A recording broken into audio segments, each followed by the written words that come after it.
Em julho, o senador Alessandro Vieira começou a propor a CPI da rachadinha. E é com ele que eu converso agora sobre este e outros assuntos. Senador, seja muito bem-vindo aqui ao UOL News. Uma ótima noite para o senhor.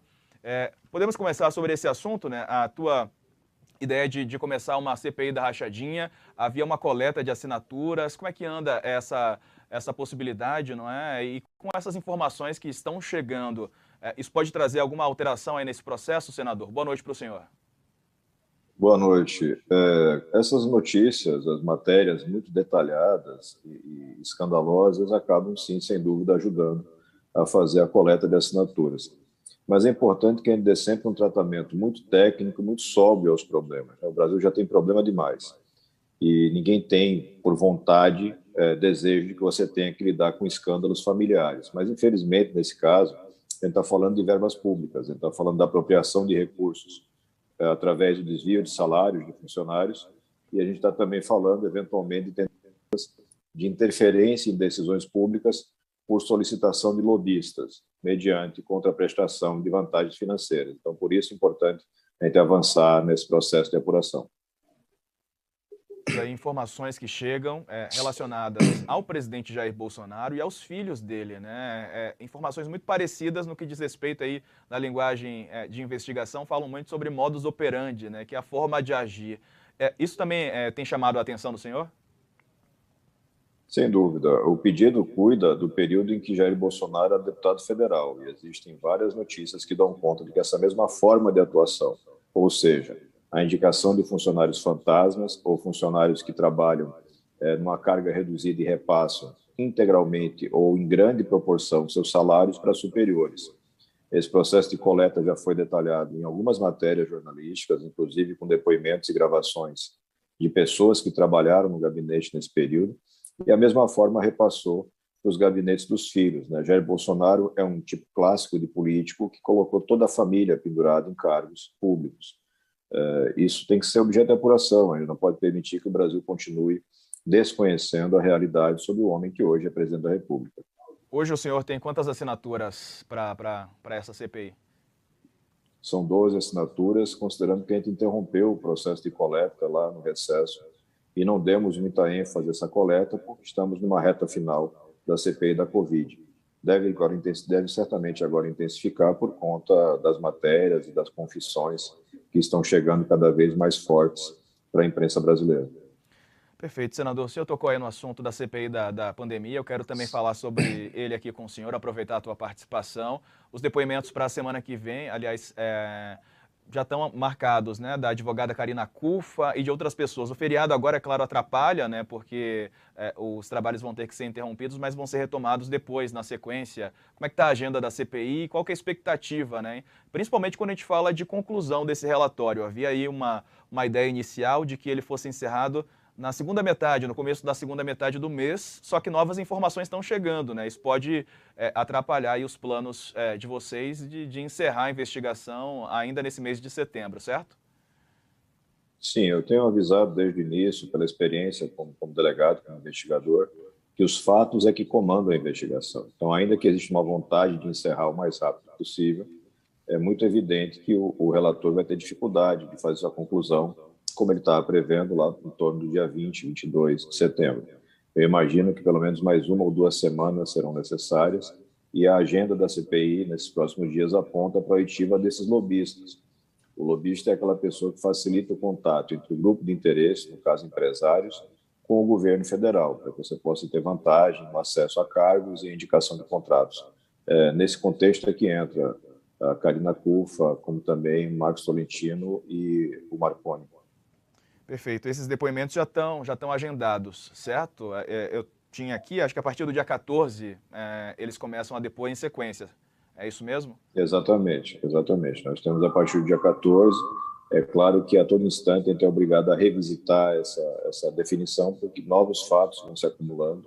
Eu hoje apresentei o pedido de convocação da Ana Cristina Vale, ex-esposa de Jair Bolsonaro, justamente por conta da referência dela como uma das pessoas que ajudavam nessa interface entre os lobistas e as autoridades públicas, inclusive o presidente da República. É preciso, com muito respeito, ouvi-la e entender como é que isso impactou nas decisões do governo federal no tocante à pandemia. O senhor apresentou hoje esse requerimento, senador? Foi apresentado agora à tarde, na medida em que a gente foi acrescentando as informações analisadas de documentos que chegaram em sigilo de justiça, oriundos de investigações já em andamento no MPF, e a gente, enfim, com base nesses dados, entendeu que é oportuno fazer a oitiva, no primeiro momento, como testemunha. Tem data para esse requerimento ser apreciado? Na volta dos trabalhos já existe essa possibilidade? E a nossa expectativa é que seja pautado e votado na retomada dos trabalhos. Essa pauta, ainda que seja discutida, debatida, ela é definida pelo presidente Omar Aziz. Perfeito. Ô, senador, 7 de setembro está chegando, né? Esses atos marcados, há uma tendência de que eles sejam grandes e o presidente Bolsonaro tem utilizado desses atos aí para, enfim, propagar discursos golpistas. Já já vou trazer a fala aqui do presidente no próximo bloco, enfim, num outro momento, mas já posso antecipar que, mais uma vez, ele falou sobre 4 linhas, né, da Constituição, jogar fora, falou também sobre os ministros, né, não citou nomes, mas ele vem atacando 2 em específico, né, nesse momento. Como é que o senhor avalia esse momento do país e essa projeção para o 7 de setembro também, senador? Jair Bolsonaro vem usando esses mecanismos para pressionar as instituições, as autoridades. Se antes era um projeto de poder, hoje é um projeto de escapar da cadeia. Ele tem consciência que tem várias apurações sérias em andamento, ele sabe perfeitamente o que ele fez, o que ele deixou de fazer, e usa essa estratégia para tentar pressionar. As instituições não podem aceitar esse tipo de conduta. Essa conduta é criminosa. Quando você ameaça uma autoridade porque você quer obter dela uma decisão, você está cometendo crime. E não interessa o presidente da República se ele está montado num cavalo ou numa motocicleta. O que interessa é que nós temos que ter um foco. E, repito, sempre muito sóbrio, muito respeitoso, mas firme. Todo mundo está submetido à lei. Quem analisa os limites, as tais 4 linhas da Constituição, é justamente o Supremo Tribunal Federal. Não é Jair Bolsonaro, não é Alessandro. Se eu, como legislador, e o Bolsonaro, como presidente, entendo que você precisa alterar alguma coisa no texto constitucional, isso dá através de proposta de emenda à Constituição, não através de passeata, motociata ou coisa que o valha, muito menos através de ameaças. A democracia brasileira é um bem conquistado com muito sacrifício, e é dentro da democracia que nós vamos buscar soluções para os nossos problemas. Essas estratégias golpistas não terão sucesso. Eu ia perguntar para o senhor se a gente deve realmente considerar na avaliação do senhor, levar a sério essas ameaças. A gente sabe que o país está enfrentando uma série de problemas e que eles não estão sendo encarados de frente nesse momento, né? Tem a questão da inflação, alta de preços, a própria pandemia, né, que ainda não acabou, e esses problemas parece que têm ficado em segundo plano, enquanto a gente tem aqui discutido o 7 de setembro, né? A gente está falando sobre esse assunto, sobre as ameaças golpistas já há algum tempo também. Enquanto isso, os problemas do país eles não estão sendo encarados, né, senador? E eu queria entender a sua avaliação sobre esse momento e se o senhor acredita que a gente deve levar a sério essas ameaças de golpe feitas pelo presidente também.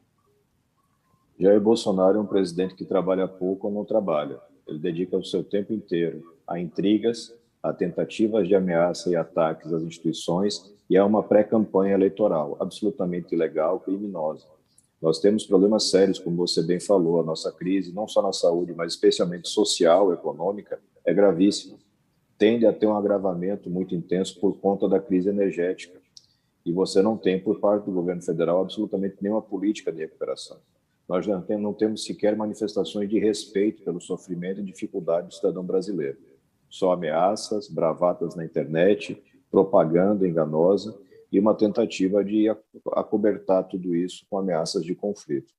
De tudo aquilo que eu tenho trabalhado em Brasília, dos diálogos que andei mantendo com integrantes das Forças Armadas e das instituições brasileiras, você percebe que não existe espaço ou receptividade para golpes.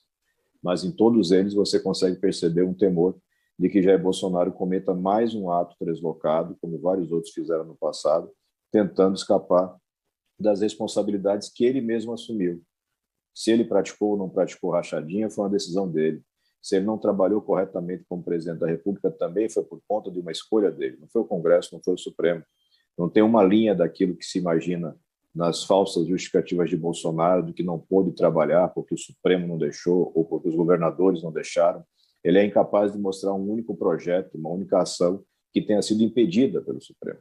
O que o Supremo fez foi definir claramente, e aí sim, a famosa interpretação das 4 linhas, quais são as responsabilidades de cada ente federativo e quais são as prioridades que são impostas aos gestores por força da Constituição. Ninguém é eleito imperador do Brasil. O cidadão é eleito presidente da República. Tem que trabalhar e tem que administrar, lembrando dos princípios da administração que estão lá na Constituição. Eficiência, razoabilidade, a busca muito constante e prioritária da proteção à vida. E Bolsonaro ignora tudo isso e segue fazendo uma campanha infinita. Campanha, senador, pegando esse gancho aqui do senhor, falta pouco mais de um ano, né, para as eleições do ano que vem, e o teu nome tem sido ventilado, né, como pré-candidato à eleição de 2022 para a presidência. Qual que é a tua vontade para 2022? O que tem de concreto nisso? O que o senhor pode dizer para o nosso público aqui no UOL?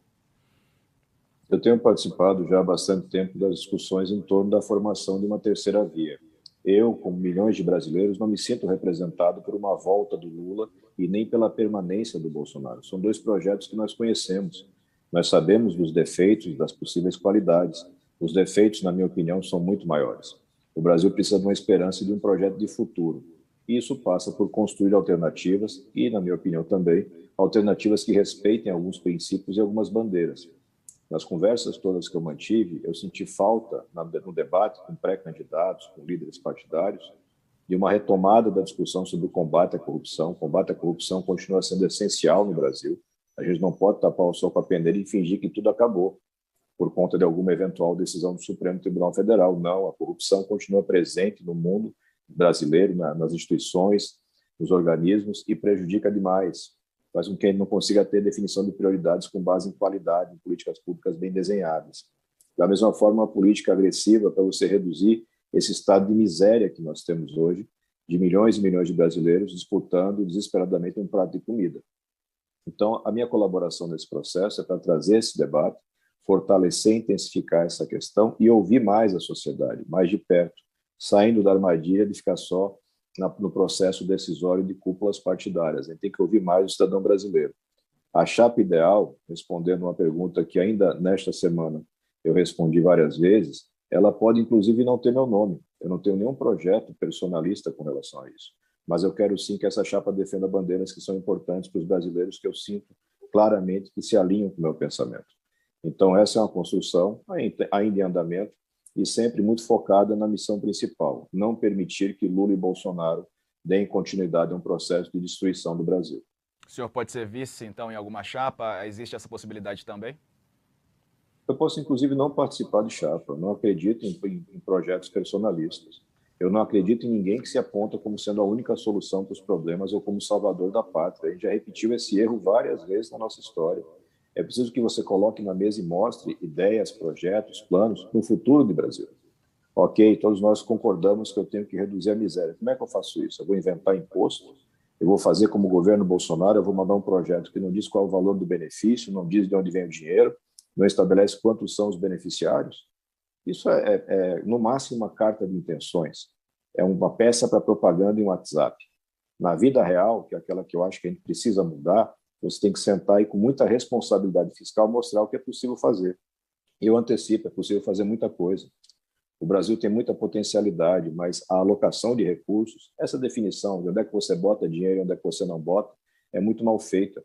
Ela foi sequestrada pelos piores interesses. E esses interesses estão representados, inclusive, dentro do parlamento, quando você tem coisas como o orçamento secreto, onde bilhões de reais são distribuídos atendendo exclusivamente vontades políticas, sem que ninguém faça um cálculo de impacto, onde você faz votar uma reforma de imposto de renda, que é um Frankenstein, que você não consegue imaginar exatamente como depois isso vai se sustentar. Então, a gente precisa ter maturidade, sobriedade, uma discussão mais séria sobre projetos, e os nomes, eles vêm em seguida, e eles sempre vão ser uma resposta à vontade do povo. 2018 ensinou lições, ainda que nem todo mundo queira escutar, queira aprender. As escolhas vêm do cidadão.